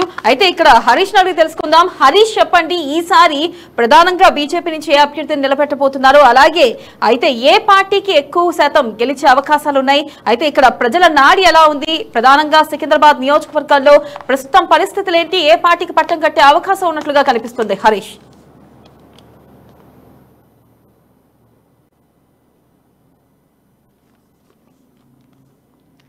నేపథ్యం కాంగ్రెస్ పార్టీ సంబంధించి కూడా ఆడం సంతోష్కి కాంగ్రెస్ పార్టీ అభ్యర్థికి అక్కడ అవకాశం ఇచ్చిన నేపథ్యం. ఆడం సంతోష్ కూడా స్థానికంగా ఉంటాడు, అడ్డగుట్ట నివాసి. ఆయన బీజేపీకి సంబంధించి కూడా ఇప్పటికీ బరిలో దింపలేని నేపథ్యం. అక్కడ బీజేపీకి సంబంధించి కూడా గతంలో పొత్తు పెట్టుకున్న నేపథ్యం కావచ్చు, జయసుధను బరిలో దింపిన నేపథ్యం కావచ్చు, ఇప్పుడు బీజేపీకి సంబంధించి కూడా ఆ అభ్యర్థి పైన కూడా కసరత్తు జరుగుతున్న నేపథ్యం కావచ్చు. గతంలో నమోదైన ఓటర్ల శాతం చూసుకున్నట్టయితే పద్మారావుకు సంబంధించి కూడా గత ఎన్నికల్లో గెలవడం జరిగింది. ఈ నేపథ్యంలో పద్మారావుకు సంబంధించి కూడా ఆయన 60% మెజార్టీతో గెలిచిన నేపథ్యం కావచ్చు. ఇక్కడ కాంగ్రెస్ సంబంధించి కూడా గతంలో ఇప్పుడు TDP chief Kasani Mudiraj Congress party నుంచి కూడా గతంలో అక్కడ పోటీ చేసిన నేపథ్యం కావచ్చు. ఆయనకు ఏదైతే 33,800 ఓటు నమోదైన నేపథ్యం కావచ్చు, 25% పైగా కూడా శాతం నమోదైన నేపథ్యం కావచ్చు. బీజేపీ నుంచి గతంలో బండపల్లి సతీష్ దాంట్లో అక్కడ పోటీ చేయడం జరిగింది. ఆయనకు స్వల్పంగా కూడా అంటే 8% మేర ఓటం నమోదైన నేపథ్యం కావచ్చు. అంటే ప్రధానంగా గత ఎన్నికల మన సరళిని చూసుకున్నట్టే తెలుస్తుంది. ప్రధానంగా కాంగ్రెస్ వర్సెస్ బీఆర్ఎస్ ఉన్న నేపథ్యం సికింద్రాబాద్లో కనిపిస్తున్న నేపథ్యం కావచ్చు. ఎందుకంటే పద్మారావు గత పర్యాలకు కూడా ఆయన ఎమ్మెల్యేగా కొనసాగుతూ వస్తున్న నేపథ్యం కావచ్చు, డిప్యూటీ స్పీకర్గా కొనసాగుతున్న నేపథ్యం. వాటన్నిటిని కూడా ధీటైన అభ్యర్థిని పెట్టాలని కూడా కాంగ్రెస్ పార్టీ ఇప్పటికే అక్కడ ఆడం సంతోష్కి మొదటి విడతలోనే అనే అవకాశం కల్పించారు. ఎందుకంటే ఆయన గతంలో కూడా క్రియాశీలకంగా పనిచేశారు. కాంగ్రెస్ పార్టీకి సంబంధించి కూడా ఆయన వ్యూహకర్తగా ఏఐసిసి వ్యూహకర్తగా కూడా పనిచేస్తూ వస్తున్న నేపథ్యం కావచ్చు, ఖచ్చితంగా గెలుపు అవకాశం ఉన్న నేపథ్యం కావచ్చు. ఆయన మొదటి విడతలోనే ఆదం సంతోష్కి అవకాశం ఇచ్చింది. ఆయన మొదటి విడత ప్రకటించక ముందుకే గత కొన్ని నెలల నుంచి కూడా సికింద్రాబాద్ సంబంధించిన నియోజకవర్గంలో కూడా ప్రజాక్షేత్రంలో తిరుగుతున్న నేపథ్యం కావచ్చు. అంటే ఇప్పటికే అక్కడ అన్ని అడ్డగుట్ట కావచ్చు, మాణికేశ్వర నగర్ కావచ్చు, మిగతా పద్మరావు నగర్ కావచ్చు, మిగతా అన్ని సంబంధించిన నియోజకవర్గాలకు సంబంధించిన కూడా ప్రజలకు మమేకం అవుతున్నారు. ప్రత్యేకంగా ఏదైతే గతంలో పద్మరావు ఇప్పుడు డిప్యూటీ స్పీకర్గా కొనసాగుతున్న పద్మరావు అక్కడ స్థానిక ఎమ్మెల్యేగా పనిచేస్తున్న నేపథ్యం, ఆయన గతంలో ఎన్నికలకు ముందు ప్రజలకు అక్కడ ఇచ్చిన ప్రజల హామీలనే ఆయన మేనిఫెస్టో ఆయన స్వయంగా తయారు చేసుకున్న నేపథ్యం అదే మేనిఫెస్టోను ప్రతి ఇంటికి చేరవేస్తున్నాడు. ప్రత్యేకంగా గతంలో ఎన్నికల ముందు పద్మరావుకు సంబంధించిన అడ్డగుట్టకు సంబంధించి కూడా పెద్ద ఎత్తున అక్కడ ఈ చిరు వ్యాపారులు కావచ్చు, ఆటో నడుపుకునే వాళ్ళు ఉంటారు, మిగతా తోపుడు బండ్లు నడుపుకునే వాళ్ళు ఉంటారు. వాళ్ళకు కొంత చాలా మంది అంటే 50-60% మేర కూడా అందరూ అంటే ఇంట్లో కిరాయికున్న రెంట్లో ఉన్న నేపథ్యం కావచ్చు. వాళ్ళందరికీ కూడా గత ఎన్నికల్లో కూడా గెలుపొందడం జరిగితే 10,000 ఇల్లు నిర్మించి ఇస్తామన్నట్టు కూడా అడ్డగుట్ట నివాసంలో కూడా చెప్పిన నేపథ్యం కావచ్చు. మిగతా అక్కడ ఏదైతే మల్టీ స్పెషల్ అడ్డగుట్టకు సంబంధించి కూడా కొంతమేర స్లమ్ ఏరియాగా ఉంటుంది. మిగతా సంబంధించిన కూడా ఎప్పుడు విష జ్వరాలు ప్రబలుతూ ఉంటాయి. ఆ నేపథ్యంలో వర్షాలకు సంబంధించి కావచ్చు, మున్పు ప్రాంతాలు ఉన్నాయి. ఈ నేపథ్యంలో అక్కడ అన్ని సహాయక చర్యలతో పాటుగా ఒక మల్టీ స్పెషాలిటీ కట్టిస్తాం, 10,000 డబుల్ బెడ్రూమ్ ఇల్లు నిర్మించి మీకు ఇస్తామన్నట్టుగా కూడా చెప్పడం జరిగింది. మిగతా అక్కడ అడ్డగుట్టకు సంబంధించి కూడా అక్కడ ఒక పాఠశాలను అన్ని అంగులతో కూడిన పాఠశాలను ఇస్తామని కూడా గతంలో పద్మరావు హామీలు ఇవ్వడం జరిగింది. ఇదే హామీలను ఆడం సంతోష్ ఇక్కడ మేనిఫెస్టోగా తయారు చేసుకున్నాడు. ఈ మేనిఫెస్టోతో పాటుగా కాంగ్రెస్ పార్టీ తీసుకురాబోయే 5-6 గ్యారెంటీలతో పాటు డిక్లరేషన్లు కావచ్చు, మిగతా మేనిఫెస్టోకి సంబంధించిన అంశాలను కూడా ఇంటింటికి చేరవేస్తున్న క్రమం కావచ్చు. ప్రత్యేకంగా ఏదైతే డిప్యూటీ స్పీకర్గా కొనసాగుతున్న పద్మరావు ఇప్పటికీ ఇచ్చిన హామీలను కూడా నెరవేర్చలేకపోతున్నాడు. స్వయంగా సీఎం కేసీఆర్కి సన్నిహితంగా ఉన్న పద్మరావుకు సంబంధించి కూడా ఇక్కడ స్థానిక ప్రజలకు ఏమాత్రము ఆయన ఇచ్చిన హామీలను కూడా నెరవేర్చలేక. Right, thank you Harish. Right, ఒకసారి మనం ఖైరతాబాద్ నియోజకవర్గం వెళ్దాం. ఖైరతాబాద్ నియోజకవర్గానికి సంబంధించి ఒకసారి డీటెయిల్ చూస్తే ఈ నియోజకవర్గంలో 13 డివిజన్స్ ఉన్నాయి. 13 డివిజన్స్ గాను 2009లో ఈ నియోజకవర్గం ఏర్పాటు జరిగింది. 2009లో ఏర్పడ్డ ఈ నియోజకవర్గానికి సంబంధించి మొదట దానం నాగేందర్ ఇక్కడ కాంగ్రెస్ పార్టీ నుంచి గెలుపొందడం జరిగింది. ఆ తర్వాత 2014లో మనం చూసుకున్నట్లయితే రామచందర్ రెడ్డి ఇక్కడ నుంచి గెలుపొందడం జరిగింది. ఆ తర్వాత 2018లో మళ్ళీ అధికార బీఆర్ఎస్ పార్టీ నుంచి దానం నాగేందర్ గెలవడం జరిగింది. ఒకసారి మనం ఫుల్ డీటెయిల్స్ లో చూసుకున్నట్లయితే 2018లో ఈ నియోజకవర్గానికి సంబంధించినటువంటి డీటెయిల్స్ చూస్తే మొత్తం ఓటర్ల సంఖ్య 2,63,679 మంది ఓటర్స్ ఉన్నారు. ఇక్కడ గెలుపొందినటువంటి పార్టీ అధికార బీఆర్ఎస్ పార్టీ. అండ్ ఇక్కడ మెజారిటీ చూసుకున్నట్లయితే 28,402 ఓట్ల మెజారిటీతో బీఆర్ఎస్ పార్టీ గెలుపొందడం జరిగింది. ఇక 2018లో ఏ పార్టీ నుంచి అభ్యర్థులు పోటీ పడ్డారో చూద్దాం. బీఆర్ఎస్ నుంచి దానం నాగేందర్ 63,068 ఓట్లు, 45% పోలింగ్ నమోదైంది. ఇక బీజేపీ నుంచి చింతల రామచంద్రారెడ్డి 34,666 ఓట్లు, 25% పోలింగ్ నమోదైంది. ఇక కాంగ్రెస్ నుంచి దాసోజు శ్రవణ్ 33,549 ఓట్లు, 24% పోలింగ్ నమోదైంది. ఇక 2023లో ఓటర్ల సంఖ్య ఎలా ఉంది ప్రణయ్? ఒకసారి 2023కు సంబంధించిన ఓటర్ల సంఖ్య చూసుకున్నట్లయితే కేవలం 10,000 నుంచి 15,000 మంది ఓటర్స్ ఇక్కడ పెరగడం జరిగింది. 2,79,497 ఓటర్స్ మనకు కనబడతా ఉన్నారు. ఇక్కడ పురుష ఓటర్లకు సంబంధించి 1,45,951 మంది పురుషులుంటే మహిళా ఓటర్లకు సంబంధించి 1,33,523 మంది మహిళా ఓటర్స్ ఉన్నారు. ఇతరులకు సంబంధించి 23 మంది ఓటర్స్ మనకు కనిపిస్తా ఉన్నారు. అలాగే 2023లో ఏ పార్టీ నుంచి ఏ అభ్యర్థులు పోటీ పడుతున్నారో చూద్దాం. ఇక బీఆర్ఎస్ నుంచి దానం నాగేందర్, ఇక బీజేపీ నుంచి చింతల రామచంద్రారెడ్డి. అయితే కాంగ్రెస్ పార్టీ నుంచి కూడా మన పీజేఆర్ కూతురు విజయారెడ్డికి కూడా ఆల్మోస్ట్ టికెట్ కన్ఫర్మ్ అయిపోయింది. ఆమె టికెట్ కూడా మొన్ననే అనౌన్స్ అయిపోయిన సిచ్యువేషన్స్ ఉన్నాయి. ఓకే, ప్రధానంగా చూసుకున్నట్టయితే రాజుతో మాట్లాడదాం. రాజు, చెప్పండి, ఇక్కడ అసలుకి కాన్స్టిట్యున్సీలో ఎట్లా ఉంది పరిస్థితి? ఈసారి ఇక్కడ ఎవరు గెలిచే అవకాశాలు కనిపిస్తున్నాయి? అయితే గతంలో బీఆర్ఎస్ గెలిచిన నేపథ్యంలో ఈసారి ఇక్కడ బీఆర్ఎస్ కి ఏ మేరకు ప్రజా మద్దతు ఉంది, లేదా కాంగ్రెస్ ఈసారి అక్కడ వచ్చే అవకాశాలు ఉన్నాయా? చెప్పండి రాజు. వెనెల ఖైరతాబాద్ నియోజకవర్గంలో ముఖ్యంగా మొదటి నుంచి కూడా కాంగ్రెస్ పార్టీకి ఇక్కడ కంచుకోటలాగా ఉంది అని చెప్పి కూడా మనం చెప్పవచ్చు. ముఖ్యంగా పీజేఆర్ ఉన్న సమయంలో ఆయన 5 సార్లు ఖైరతాబాద్ నియోజకవర్గం నుంచి ఎమ్మెల్యేగా గెలవడం జరిగింది. ముఖ్యంగా ఆయన చరిష్మా ఇప్పటికి కూడా ఏ బస్తీలోకి వెళ్ళినా కూడా ఇప్పటికి కూడా ఆయన పేరు చెప్తారంటే అత్యోక్ష కాదు. అయితే ఈ నేపథ్యంలోనే ప్రస్తుతం సిట్టింగ్ ఎమ్మెల్యేగా ఉన్నటువంటి దానం నాగేందర్ గతంలో బీఆర్ఎస్ పార్టీ నుంచి ఆయన గెలవడం జరిగింది. ఇక్కడ ముఖ్యంగా మనం చూసుకున్నట్టయితే 2018లో అక్కడ కాంగ్రెస్ నుంచి దాసోజు శ్రవణ్ పోటీ చేసి ఓడిపోవడం జరిగింది. అదేవిధంగా బీజేపీ నుంచి చింతల రామచంద్రారెడ్డి కూడా వీళ్ళిద్దరు కూడా ఓటమి పాలు కావడం జరిగింది. కానీ కొన్ని రోజుల తర్వాత అక్కడ వచ్చేసి కాంగ్రెస్ నుంచి పోటీ చేసిన దాసు శ్రవణ్ అనూహ్యంగా బీఆర్ఎస్ పార్టీలో చేరారు. ఇప్పుడు ప్రజెంట్ అక్కడ కాంగ్రెస్ పార్టీ పీజేఆర్ కుమార్తె విజయారెడ్డికి అక్కడ టికెట్ కేటాయించడం జరిగింది బీజేపీ పార్టీ. ముఖ్యంగా మనం చూసుకున్నట్టయితే సికింద్రాబాద్ పార్లమెంట్ పరిధిలో ఉన్నటువంటి 7 నియోజకవర్గంలో బీజేపీ పార్టీ కేవలం ఒకే ఒక టికెట్ అక్కడ ప్రకటించడం జరిగింది. అదే ఇక్కడ ఖైరతాబాద్ నియోజకవర్గం. ఈ నియోజకవర్గంలో చూసుకున్నట్టయితే చింతల రామచంద్రారెడ్డి గతంలో ఒకసారి ఇక్కడ ఆయన ఎమ్మెల్యేగా కూడా గెలవడం జరిగింది. సో ఆ పరిచయాలతో ప్రస్తుతం ఆయన నియోజకవర్గాల్లో ప్రచారం చేస్తూ ఉన్నారు. అదేవిధంగా విజయారెడ్డి ఆమె కార్పొరేటర్గా కూడా ఉన్నాడు. అదేవిధంగా ఆమె ఇక్కడ ప్రచారం కూడా చేస్తూ ఉంది. ఇక సిట్టింగ్ ఎమ్మెల్యే దానం నాగేందర్ విషయానికి వచ్చినట్టయితే ప్రజల్లో కొంతమేర వ్యతిరేకత ఉంది, ముఖ్యంగా ప్రభుత్వం పైన వ్యతిరేకత. అదేవిధంగా స్థానిక ఎమ్మెల్యే బస్తీలలో ఉన్నటువంటి సమస్యలు ఎక్కడ సమస్యలు అక్కడనే ఉన్నాయని చెప్పి కూడా ప్రజలు మనము చూస్తూనే ఉన్నాము. సో ఈ నేపథ్యంలోనూ ఈసారి పోటీ కాంగ్రెస్ వర్సెస్ బీఆర్ఎస్ పార్టీ ఉండే విధంగా అవకాశం అయితే మనకు స్పష్టంగా కనిపిస్తూ ఉంది. ముఖ్యంగా పీజేఆర్ కూతురు విజయారెడ్డి గెలుపు అవకాశాలు ఎక్కువగా ఉన్నాయని చెప్పి కూడా పొలిటికల్ వర్గాలు ఒక టాక్ అయితే వినిపిస్తూ ఉంది. ముఖ్యంగా విజయారెడ్డి ప్రస్తుతం ఆమె నియోజకవర్గంలో కలియ తిరుగుతూ ఉన్నారు. ప్రతి బస్తీ గల్లీ కూడా తిరుగుతూ ఉన్నారు. ఎక్కడికి వెళ్ళినా కూడా ఆమెకు ప్రజల నుంచి విశేష స్పందన వస్తూ ఉందని చెప్పి కూడా మనం చెప్తా ఉన్నాం. ముఖ్యంగా ఇంకొక విషయం ఏంటంటే ఖైరతాబాద్ నియోజకవర్గం పరిధిలో ఉన్నటువంటి ఒక డివిజన్ నుంచి గెలిచినటువంటి హైదరాబాద్ మేయర్ గద్వాల విజయలక్ష్మి కూడా ఈ నియోజకవర్గం కిందకి ఆమె కూడా ఇక్కడికి రావడం జరుగుతుంది. అయితే ముఖ్యంగా ఇక్కడ మేయర్ ఉంది, అదేవిధంగా సిట్టింగ్ ఎమ్మెల్యే అధికార పార్టీ ఎమ్మెల్యే దానం నాగేందర్ ఉన్నారు. అయినా కూడా ఆ నియోజకవర్గంలో సమస్యలు ఎక్కడే సమస్యలు ఉన్నాయని చెప్పి కూడా స్థానికులైతే వాళ్ళు మొరపెట్టుకుంటా ఉన్నారు ప్రభుత్వానికి. ముఖ్యంగా వరదలు వచ్చిన సమయంలో అయితే ఖైరతాబాద్లో ఉన్నటువంటి బస్తీల్లో ముంపు ప్రాంతాలు గురవుతున్నాయని చెప్పి కూడా దానికి శాశ్వత పరిష్కారం ప్రభుత్వం చూపట్లేదని చెప్పి కూడా ఏదైతే విమర్శలు ఉన్నాయో ఆ విమర్శలు అట్లాగే ఉండిపోయాయి. మరి ఈసారి ఎలక్షన్లో ప్రజలు ఎటువైపు మొగ్గు చూపుతారనేది సో అయితే ఆసక్తిగా ఉంది. ముఖ్యంగా కాంగ్రెస్ వర్సెస్ బీఆర్ఎస్ పార్టీ ఉండే అవకాశం అయితే ఎక్కువగా కనిపిస్తూ ఉంది. ముఖ్యంగా ఇక్కడ పీజేఆర్ చరిష్మా ఇంకా కూడా ప్రజల్లో ఉంది కాబట్టి పీజేఆర్ ఒకవేళ అప్పటి పాత అంటే రాజు ఈ నియోజకవర్గంలో కాంగ్రెస్ పార్టీకి కంచుకోటగా ఉన్న విషయం వాస్తవమే. దాంతో పాటుగా పీజేఆర్ ఉన్నప్పటి నుంచి కూడా కాంగ్రెస్ కి పెద్ద ఎత్తున పట్టుంది. అండ్ దాంతో పాటుగా పీజేఆర్ కూడా ఎక్కువ పలుకుబడి ఉన్నటువంటి నియోజకవర్గం ఖైరతాబాద్ నియోజకవర్గం.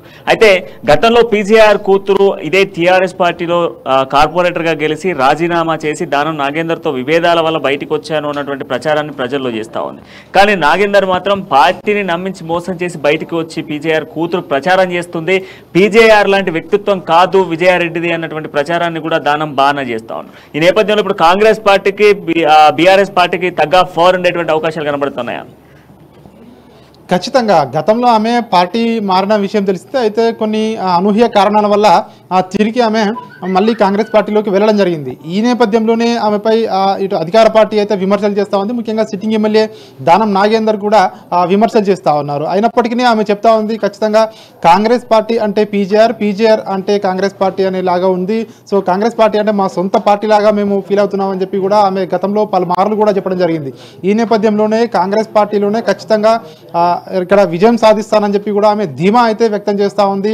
అదేవిధంగా ఖైరతాబాద్తో పాటు రాష్ట్ర వ్యాప్తంగా కూడా కాంగ్రెస్ పార్టీ ఒక ప్రభంజనం ఉంది అని చెప్పి కూడా ఆమె పలుమార్లు చెప్తా ఉంది. ఈ నేపథ్యంలోనే ఆమె ప్రస్తుతం అయితే నియోజకవర్గంలో ఉన్నటువంటి ప్రతి ఇంటిని కూడా తడతా ఉన్నారు. ముఖ్యంగా కాంగ్రెస్ పార్టీ ఏవైతే 6 గ్యారంటీలు ఉన్నాయో 6 గ్యారంటీలను ఆమె విస్తృతంగా ప్రచారం చేస్తూ ఉన్నారు. అదేవిధంగా ఖైరతాబాద్ నియోజకవర్గంలో బస్తీలు ఏ విధంగా ఉంటాయో హైఫైగా ఉండే పీపుల్ కూడా ఎక్కువగానే ఉంటారు. ముఖ్యంగా బంజారా హిల్స్ లాంటి ప్రాంతాలు కూడా ఈ ఖైరతాబాద్ నియోజకవర్గం పరిధిలోకి వస్తాయి. కాబట్టి ఇక్కడ అన్ని రకాలైన వ్యక్తులు ఉంటారు. అదేవిధంగా ముఖ్యంగా హైఫై పీపుల్ కూడా ఉంటారు. కాబట్టి సో వాళ్ళని కూడా ప్రసన్నం చేసుకోవడము ప్రస్తుతం అయితే కాంగ్రెస్ పార్టీకి అయితే ముఖ్యంగా విజయారెడ్డి, ఎందుకంటే గతంలో ఆమె ప్రతి ఇంటికి తిరిగింది కాబట్టి ప్రస్తుతం ఎక్కడికి వెళ్ళినా కూడా అధికార పార్టీపై వ్యతిరేకత వస్తుందని చెప్పి కూడా ఆమె చెప్తా ఉంది. ముఖ్యంగా ఇటు బీఆర్ఎస్ పార్టీ విషయానికి వచ్చినట్టయితే బీఆర్ఎస్ పార్టీ మరోసారి ఇక్కడ విజయం సాధిస్తామని చెప్పి కూడా దానం నాగేందర్ ధీమా వ్యక్తం చేస్తూ ఉన్నారు. ఇక బీజేపీ పార్టీ విషయానికి వచ్చినట్టయితే చింతల రామచంద్రారెడ్డి చెప్తున్నారు ఖచ్చితంగా ప్రధాని నరేంద్ర మోడీ ఏవైతే ప్రవేశపెడుతున్నారు కేంద్ర పథకాలు, అదేవిధంగా రాష్ట్రంలో కూడా డబుల్ ఇంజన్ సర్కార్ రావాలి, ఖచ్చితంగా ఇక్కడ ఖైరతాబాద్లో బీజేపీ జెండా ఎగురవేయాలని చెప్పి కూడా ఆయన ఇంటింటి ప్రచారం కూడా చేస్తూ ఉన్నారు. చూడాలి ఎలక్షన్స్ ఏ విధంగా ఉంటుంది. కానీ మొత్తానికైతే చూసుకున్నట్టయితే ఖైరతాబాద్ అయితే ఖచ్చితంగా కాంగ్రెస్ వర్సెస్ బీఆర్ఎస్ ఉండే అవకాశమే ఎక్కువగా మనకు కనిపిస్తూ ఉంది. ప్రణయ్. సరే, జూబ్లీ హిల్స్ నియోజకవర్గానికి వెళ్దాం. వెనల జూబ్లీ నియోజకవర్గం, జూబ్లీ హిల్స్ కి సంబంధించి మనం మాట్లాడుకుంటే ఈ నియోజకవర్గంలో 5 డివిజన్స్ ప్రధానంగా మనకు కనిపిస్తా ఉన్నాయి. అండ్ దీంట్లో ప్రధానంగా మనం చూసుకుంటే 2009లో ఈ నియోజకవర్గం కూడా ఏర్పడింది. ఇక్కడ పి విష్ణువర్ధన్ రెడ్డి ఇక్కడ కాంగ్రెస్ పార్టీ నుంచి గెలుపొందడం జరిగింది 2009లో. ఆ తర్వాత 2014 నుంచి 2018 వరకు కూడా మాగంటి, అంటే ఇప్పుడు వరకు కూడా మాగంటి గోపీనాథ్ ప్రాతినిధ్యం వహిస్తా ఉన్నాడు. మాగంటి గోపీనాథ్ గతంలో 2014లో చూసుకుంటే టీడీపీ పార్టీ నుంచి గెలుపొందడం జరిగింది. గెలుపొందిన అనంతరం కూడా బీఆర్ఎస్ పార్టీలో, అప్పుడున్నటువంటి టీఆర్ఎస్ పార్టీలో చేరడం జరిగింది. ఆ తర్వాత 2018లో ఆయనకు ఇదే పార్టీ నుంచి టికెట్ ఇవ్వడం జరిగింది. బీఆర్ఎస్ పార్టీ నుంచి పోటీ చేసి అదే పార్టీ నుంచి గెలిచిన సిచ్యువేషన్స్ ఉన్నాయి. ఇక 2018లో మొత్తం జూబ్లీ హిల్స్ కి సంబంధించినటువంటి మొత్తం ఓటర్ల సంఖ్య ఒకసారి మనం చూసుకున్నట్లయితే 2,90,877 మంది ఓటర్స్ ఇక్కడ ప్రధానంగా ఉన్నారు. అండ్ దాంతోపాటుగా ఇక్కడ గెలుపొందినటువంటి పార్టీ అధికార బీఆర్ఎస్ పార్టీ మొత్తం మెజారిటీ చూసుకుంటే 16,404 ఓట్ల మెజారిటీతో గెలుపొందడం జరిగింది. 2018లో ఏ పార్టీ నుంచి ఏ అభ్యర్థులు పోటీ పడ్డారో చూద్దాం. ప్రధానంగా బీఆర్ఎస్ నుంచి చూసుకున్నట్టయితే మాగంటి గోపీనాథ్ 68,879 ఓట్లు, ఇక 44% పోలింగ్ నమోదైంది. ఇక కాంగ్రెస్ నుంచి విష్ణువర్ధన్ రెడ్డి 52,955 ఓట్లు, ఇక 34% పోలింగ్ నమోదైంది. ఇక ఇండిపెండెంట్ గా నవీన్ యాదవ్ 18,817 ఓట్లు, 12% పోలింగ్ నమోదైంది. ఇక 2023లో ఓటర్ల వివరాలు ఎలా ఉన్నాయి? వెనల ఒకసారి 2023కు సంబంధించినటువంటి ఓటర్ డీటెయిల్స్ చూస్తే ఏకంగా ఇక్కడ దాదాపుగా కూడా 60,000 మంది ఓటర్స్ పెరిగారు. ఇక్కడ దాదాపుగా కూడా బస్తీలు ఎక్కువగా ఉంటాయి. కేవలం ఇది హైటెక్గా కనిపించేటువంటి జూబ్లీ హిల్స్ మాత్రమే. దీని వెనక చాలా బస్తీలు ఉన్నాయి, లైక్ యూసఫ్ కూడా కావచ్చు, లేకపోతే ఇక్కడ బంజారాహిల్స్ జూబ్లీ హిల్స్ ప్రాంతాలలో కూడా అనేక బస్తీలు ఇంటర్నల్గా ఉన్నాయి. దాదాపుగా కూడా 215 బస్తీలు ఉండేటువంటి నియోజకవర్గం. పేరుకు మాత్రమే హైటెక్, మిగతా అంతా లోపటంతా స్లమ్సే ఉండేటువంటి ఏరియా. తో ఇక్కడ ఓటర్ల సంఖ్య దాదాపుగా కూడా 3,51,927 మంది ఓటర్స్ అయ్యారు. అండ్ ఇక్కడ పురుష ఓటర్లకు సంబంధించి మనం చూసుకుంటే 1,45,951 ఓట్లు పురుషులకు సంబంధించి ఉంటే, మహిళా ఓటర్లకు సంబంధించి 1,65,210 మంది మహిళా ఓటర్లు ఉన్నారు. ఇతరులకు సంబంధించి 18 మంది ఇక్కడ ప్రధానంగా కనిపిస్తా ఉన్నారు. ఇక 2023లో ఏ పార్టీ నుంచి ఏ అభ్యర్థులు పోటీ పడుతున్నారో చూద్దాం. ఇక బీఆర్ఎస్ నుంచి మాగంటి గోపీనాథ్ గతంలో ఎవరైతే గెలిచిన పార్టీ అభ్యర్థి మరొకసారి పోటీ చేయడం జరుగుతుంది. అయితే ఇక కాంగ్రెస్ నుంచి అజారుద్దీన్, ఇంకా బీజేపీ అభ్యర్థిని ప్రకటించిన నేపథ్యంలో మరి అక్కడ ఆశావాహులు ఎవరున్నారు, ఎవరికి టికెట్ ఇచ్చే అవకాశాలు ఉన్నాయో ఒకసారి మనం రాజుని అడిగి తెలుసుకుందాం. రాజు, జూబ్లీ హిల్స్ నియోజకవర్గానికి సంబంధించి మనం మాట్లాడుకుంటే ఈ నియోజకవర్గానికి ఇప్పటిదాకా మనం అనుకున్నట్టుగానే చాలా మంది స్లమ్స్ ఉండేటువంటి నియోజకవర్గం. దాంతో పాటుగా ఈ బస్తీలు ఎక్కువ శాతం ఉన్నటువంటి నియోజకవర్గంలో బీజేపీ పార్టీ నుంచి కూడా 2 మహిళా నేతలు పోటాపోటీ పడుతున్నారు. అండ్ దాంతో పాటుగా మాగంటి గోపీనాథ్కి సంబంధించి అసంతృప్తి సెగలు తాగుతూ ఉన్నాయి. దాదాపుగా కూడా నమ్మిన కార్యకర్తల ఇంటిపై దాడులు చేశాడు అన్నటువంటి వార్తలను కూడా మనం చూసాం గతంలో. మాగంటి గోపీనాథ్కి 2 సార్లు అవకాశం కల్పించారు ప్రజలు, ఇక్కడ ఉన్న ప్రజలు. మరి ఈసారి మళ్ళీ మాగంటి గోపీనాథ్కి అవకాశం ఇచ్చేటువంటి ఛాన్సెస్ ఉన్నాయా, లేదా కాంగ్రెస్ అభ్యర్థిగా ఉన్నటువంటి అక్బరుద్దీన్కి ఇచ్చేటువంటి ఛాన్సెస్ ఉందా, లేదా బీజేపీకి ఏమైనా ఛాన్సెస్ కనిపిస్తున్నాయా? ప్రణయ్, జూబ్లీ హిల్స్ నియోజకవర్గం విషయానికి వచ్చినట్టయితే ఇక్కడ సిట్టింగ్ ఎమ్మెల్యేగా ఉన్నటువంటి మాగంటి గోపీనాథ్ ఆయన 2014లో టీడీపీ పార్టీ బీఫామ్పై గెలవడం జరిగింది. అనంతరం కొన్ని అంటే ప్రత్యేక పరిస్థితుల్లో ఆయన పార్టీ కూడా మారడం జరిగింది, బీఆర్ఎస్ పార్టీలోకి రావడం జరిగింది. అయితే 2018లో కూడా బీఆర్ఎస్ పార్టీ నుంచి ఆయన విజయం సాధించడం జరిగింది. వరుసగా 2 సార్లు విజయం సాధించారు. అయితే ఆయనపై ప్రజల్లో అయితే వ్యతిరేకత ఉంది. ముఖ్యంగా సొంత పార్టీ నేతల నుంచి కూడా ఆయన వ్యతిరేకత ఎదుర్కొంటూ ఉన్నారు. ముఖ్యంగా బోనాల పండుగ సందర్భంగా ఏర్పాటు చేసినటువంటి ఫ్లెక్సీల విషయంలో తగాదా అక్కడ తన ఫోటో వేయలేదని చెప్పి కూడా ఆయన కార్యకర్త ఇంటి మీదకి ఏదైతే వాళ్ళ అనుచరులు వెళ్ళడం జరిగిందో అదైతే పెద్ద వివాదాస్పదంగా కూడా మారింది. అది కేసు కూడా వేయడం జరిగింది ఆ విషయంలో. అయితే ఇట్లాంటి ఏదైతే ఆరోపణలు ఎదుర్కొంటూ ఉన్నారో ముఖ్యంగా ఇవైతే సిట్టింగ్ ఎమ్మెల్యేకు కొంత మైనస్గా మారే అవకాశం అయితే మనకు కనిపిస్తూ ఉంది. అదేవిధంగా ముఖ్యంగా ప్రభుత్వ వ్యతిరేకతతో పాటు ఎమ్మెల్యేపై ఉన్న వ్యతిరేకత కూడా ఈసారి ఆయనకు కొద్దిమేర వ్యతిరేకత ఉండే అవకాశం కూడా కనిపిస్తూ ఉంది. ముఖ్యంగా ఇటు బీజేపీ పార్టీ కూడా విమర్శిస్తూ ఉంది. ముఖ్యంగా ఇక్కడ జూబ్లీ హిల్స్ ఎమ్మెల్యే ఇక్కడ అంటే దౌర్జన్యాలకు అడ్డగా మార్చారు జూబ్లీ హిల్స్ అని చెప్పి కూడా తీవ్రంగా విమర్శిస్తూ ఉన్నారు. ముఖ్యంగా ఏదైతే బస్తీలు ఉన్నాయో జూబ్లీ హిల్స్ బస్తీలో కావచ్చు, లేదంటే ముఖ్యంగా ఉన్నటువంటి గంజాయికి అడ్డాగా మారింది జూబ్లీ హిల్స్ అని చెప్పి కూడా ఒక పరోక్ష పదజాలంతో కూడా ముఖ్యంగా బీజేపీ పార్టీ అయితే విమర్శిస్తూ ఉంది. ఇక్కడ కాంగ్రెస్ విషయానికి వచ్చినట్టయితే కాంగ్రెస్ పార్టీ ఇక్కడ విష్ణువర్ధన్ రెడ్డి టికెట్ ఆశించారు. కానీ అక్కడ పార్టీ అధిష్టానం ఇక్కడ క్రికెటర్ అజారుద్దీన్కి, మాజీ క్రికెటర్ అజారుద్దీన్కి టికెట్ కేటాయించడం జరిగింది. అయితే ఇక్కడ విష్ణువర్ధన్ రెడ్డి అలకతో ఉన్నాడు. ఆయన పార్టీ కూడా మారే అవకాశం కూడా మనకు కనిపిస్తూ ఉంది. ఒకవేళ ఆయన పార్టీ మారితే అజారుద్దీన్కు సో ఏ విధంగా ఉంటుంది అని చెప్పి కూడా మనకు తెలియాల్సి ఉంటుంది. ఎందుకంటే అక్కడ కింది స్థాయి కార్యకర్తలు సో కూడా పార్టీ మారుతారా లేదంటే వాళ్ళు పార్టీలోనే ఉండి ఆ అజారుద్దీన్కి సపోర్ట్ చేస్తారా అనేది తెలియాల్సి ఉంది. ముఖ్యంగా బీజేపీ పార్టీ ఇక్కడ ఈ నియోజకవర్గంలో కూడా ఇంకా టికెట్ అనౌన్స్ చేయలేదు. ఇక్కడ బీజేపీ పార్టీ నుంచి ఇద్దరు ఇక్కడ పోటీలో ముఖ్యంగా ముందున్నారని చెప్పవచ్చు. హైదరాబాద్ ఉమ్మడి జిల్లా అధ్యక్షురాలు కీర్తిరెడ్డి, అదేవిధంగా దీపక్, వీళ్ళిద్దరు కూడా ఇక్కడ టికెట్ ఆశిస్తూ ఉన్నారు. ముఖ్యంగా అదేవిధంగా ఎక్కడైతే ఈ సికింద్రాబాద్ పార్లమెంట్ పరిధిలో ఉన్నటువంటి 7 నియోజకవర్గాల్లో ముఖ్యంగా సగం అంటే దాదాపు 3 నుంచి 4 స్థానాలను బీసీలకు ఇవ్వాలని చెప్పి కూడా మరోవైపు బీజేపీలో మరో వర్గము డిమాండ్ చేస్తూ ఉంది. అంటే అధిష్టానానికి అయితే ఒక తలనొప్పిగానే మారింది ఇక్కడ హైదరాబాద్ అండ్ సికింద్రాబాద్ విషయాలలో, జంట నగరాలలో ముఖ్యంగా మరి ఏ విధంగా ఇక్కడ టికెట్ సర్దుబాటు చేస్తుందని చెప్పి కూడా అధిష్టానానికి అయితే ఒక సవాల్గానే మారిందని చెప్పవచ్చు. ముఖ్యంగా మాగంటి గోపీనాథ్ సిట్టింగ్ ఎమ్మెల్యేపై పలు రకాల ఏవైతే ఆరోపణలు ఉన్నాయో ఆరోపణలు కానీ ఇట్లాంటి దౌర్జన్యాలను చేస్తారని చెప్పి కూడా ఆ సొంత పార్టీ నేతలే ఆరోపించిన ఏదైతే నేపథ్యం ఉందో ఈసారి కాంగ్రెస్ పార్టీ వర్సెస్ బీజేపీ ఉంటుందా లేదంటే కాంగ్రెస్ వర్సెస్ బీఆర్ఎస్ ఉంటుందా అనేది మాత్రము ఇంకా మనకు తెలియాల్సి ఉంది. ఎందుకంటే బీజేపీ పార్టీ ఇంకా అభ్యర్థిని కూడా ఇక్కడ ప్రకటించలేదు. అదేవిధంగా ఈ నియోజకవర్గంలో సెటిలర్స్ కూడా ఎక్కువగా ఉంటారు. వివిధ రాష్ట్రాల నుంచి వచ్చిన వాళ్ళు జూబ్లీహిల్స్ లో ఎక్కువ మంది ఉంటారు. సినీ స్టార్లు కూడా ఉండే ఇక్కడ ఏరియాలో. సో ఈసారి థ్యాంక్ యూ రాజు. రైట్, మొత్తానికి ఇది మనం చూసుకున్నట్లయితే సికింద్రాబాద్ కి సంబంధించిన పార్లమెంట్ నియోజకవర్గంలో ప్రతి నియోజకవర్గంలో కూడా ఒక ట్విస్ట్ కనిపిస్తా ఉంది. ఈసారి పార్టీలు అన్ని కూడా ఫోకస్డ్ గా తమ పార్టీని గెలిపించాలి అన్నటువంటి ఆలోచనలో ఫోకస్డ్ గానే చూస్తా ఉన్నాయి. ప్రతి నియోజకవర్గంలో కూడా కాంగ్రెస్ బీఆర్ఎస్ వర్సెస్ బీజేపీగా కనిపిస్తున్న సిచ్యువేషన్స్ కనబడుతూ ఉన్నాయి. గ్రేటర్ హైదరాబాద్ పరిధిలో ఉన్నటువంటి సికింద్రాబాద్ నియోజకవర్గానికి సంబంధించి మనం మాట్లాడుకుంటే సికింద్రాబాద్ పార్లమెంట్ పరిధిలో మొత్తం కూడా కొంత హాట్ గానే కొనసాగేటువంటి పరిస్థితులు కనబడతా ఉన్నాయి. అయితే ఈ నేపథ్యంలో అసలు ఈ 3 పార్టీల నుంచి ఏ పార్టీ గెలుపొందింది, ఈసారి ఏ పార్టీ విజయ పతాకాన్ని ఎగరవేస్తుంది అనేది మాత్రం మనం వేచి చూడాల్సిందే. ఇది వాటి ఎలక్షన్ గ్రౌండ్ రిపోర్ట్. మరో కార్యక్రమంలో మళ్ళీ కలుసుకుందాం. అంతవరకు చూస్తూనే ఉండండి అమా న్యూస్. Keep watching.